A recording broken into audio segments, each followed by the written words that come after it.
കൊല്ലം കരുനാഗപ്പള്ളിയിൽ സമാനമായൊരു ദുരന്ത വാർത്ത ഇന്നലെ പുറത്തു വന്നിരുന്നു. കരുനാഗപ്പള്ളിയിൽ അമ്മയും മക്കളും തീ കൊളുത്തി മരിച്ച സംഭവത്തിൽ അന്വേഷണം തുടരുകയാണ്. കരുനാഗപ്പള്ളി സ്വദേശിനി താര, മക്കളായ അനാമിക, ആത്മിക എന്നിവരാണ് മരിച്ചത്. ഇവരുടെ പോസ്റ്റ്മോർട്ടം ഇന്ന് നടക്കും. കുടുംബസ്വത്ത് തർക്കമാണ് ആത്മഹത്യ കാരണമെന്നാണ് പോലീസ് പറയുന്നത്. താരയുടെ ഭർത്താവ് ഗിരീഷ് വിദേശത്ത് നിന്നും നാട്ടിലെത്താനിരിക്കെയാണ് ദാരുണമായ സംഭവം ഉണ്ടായത്. എസ് വിനീഷ് ചേരുന്നു കൊല്ലത്ത് നിന്ന് വിവരങ്ങളുമായി. വിനീഷ്, ഈ മരിച്ച താരയുടെ ഭർത്താവ് വിദേശത്ത് നിന്ന് നാട്ടിലെത്താൻ മണിക്കൂറുകൾ മാത്രം ബാക്കി നിൽക്കുകയാണ് ഈ ഒരു ദുരന്ത വാർത്ത പുറത്തു വരുന്നത്.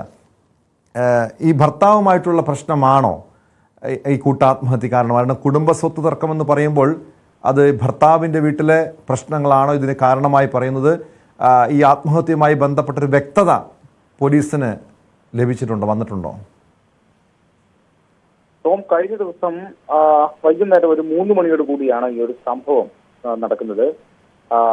താര തന്റെ പെൺമക്കളെ ഒപ്പം നിർത്തി മണ്ണെണ്ണ ഒഴിച്ച് തീ കൊളുത്തുകയായിരുന്നു. തുടർന്നാണ് വണ്ടാനം മെഡിക്കൽ കോളേജിൽ ചികിത്സയിലിരിക്കെ മരണപ്പെടുകയൊക്കെ ചെയ്തത്.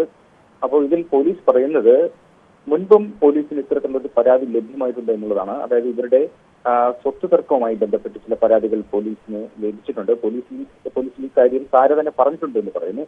അപ്പോൾ ഇതുമായി ബന്ധപ്പെട്ട് പോലീസ് ഇവരെ അന്നേ ദിവസം സ്റ്റേഷനിൽ വിളിപ്പിച്ചിരുന്നു. അപ്പോൾ പറഞ്ഞു തന്റെ ഭർത്താവ് ഇന്ന് ചൊവ്വാഴ്ച ദിവസം എത്തുന്നു എന്നുള്ള വിവരം അറിഞ്ഞതിനെ തുടർന്ന് പോലീസ് പറഞ്ഞു. അപ്പോൾ ഗിരീഷ് എത്തിയതിനു ശേഷം ഈ ഒരു കാര്യത്തിൽ തീരുമാനമെടുക്കാം എന്ന് പറഞ്ഞ് ഇവരെ മടക്കി വിടുകയായിരുന്നു.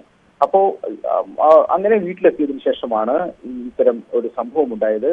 മക്കളെ ഒപ്പം ചേർത്ത് നിർത്തി ഇങ്ങനെ ആത്മഹത്യ ചെയ്തത് സംഭവത്തിലേക്ക് എത്തിയത്. ഇത് വളരെ ഗൗരവത്തോടെയാണ് ഇത് നാട്ടുകാരും പോലീസും അടക്കം കാണുന്നത്. പക്ഷേ ഇത് മുൻപും ഇത്തരത്തിലുള്ള ഒരു കേസ് നിലനിന്നിരുന്നു. അതായത് സംഭവം ഇവരുടെ ഈ ഭർത്താവിന്റെ കുടുംബ വീട്ടുകാരുമായിട്ട് ചില തർക്കങ്ങൾ, സ്വത്ത് തർക്കങ്ങൾ ഉണ്ടായിരുന്നു എന്ന് പറയപ്പെടുന്നുണ്ട്.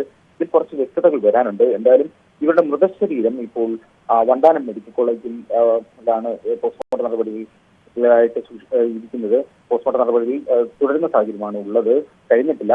അപ്പം ഇതിന്റെ ഈ സംസ്കാര നടപടികളെല്ലാം കഴിഞ്ഞതിന് ശേഷമായിരിക്കും ഇതിന്റെ ഒരു തുടർ അന്വേഷണം നടക്കുക കേട്ടോ. എന്നാൽ മാത്രമേ കൂടുതൽ വ്യക്തത വരികയുള്ളൂ. എന്തായാലും പോലീസ് സംഭവ സ്ഥലത്തെത്തി തെളിവുകൾ ശേഖരിച്ചിരുന്നു. അതുപോലെ തന്നെ ഇവരുടെ സമീപവാസികളുമായിട്ടുള്ള ചില മൊഴികൾ പോലീസ് എടുക്കുകയും ചെയ്തു. എന്തായാലും കാര്യമായിട്ടുള്ള അന്വേഷണത്തിലേക്ക് പോലീസ് നീങ്ങുന്നതേ ഉള്ളൂ. എന്തായാലും ഇന്ന് പോസ്റ്റ്മോർട്ടം നടപടിക്ക് ശേഷം ഇവരുടെ സംസ്കാര നടപടികൾ വീട്ടുവളപ്പിൽ നടക്കും.